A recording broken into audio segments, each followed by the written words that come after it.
વડોદરાના ward number 1 માં લોકસભા 2024ના ચૂંટણીના ઉમેદવાર હેમાંગ જોશીએ ફેરણી કરી। વડોદરાના વોર્ડ નંબર 1 માં લોકસભા ચૂંટણીમાં ભાજપના ઉમેદવાર ડોક્ટર હેમાંગ જોશીની ફેરણી કરી। વડોદરાના ઉમેદવાર ડોક્ટર હેમાંગ જોશીએ આજે વોર્ડ નંબર 1 માં આવતા વિસ્તારમાં ફેરણી સ્વરૂપે અલગ અલગ સોસાયટીઓમાં ફેરણી કરી હતી, જ્યાં મોટી સંખ્યામાં સોસાયટીઓમાં તેમનું હાર પહેરાવીને સ્વાગત કરવામાં આવ્યું હતું। Reporter Rahul Rajput, YN news, Vadodara.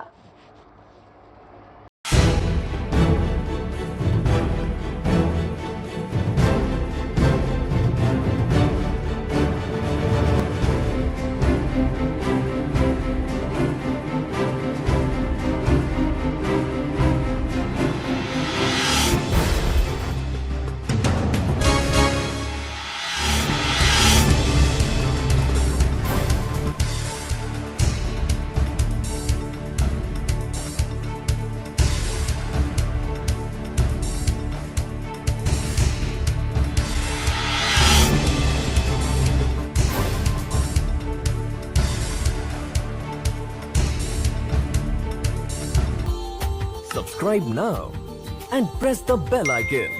Never miss an update.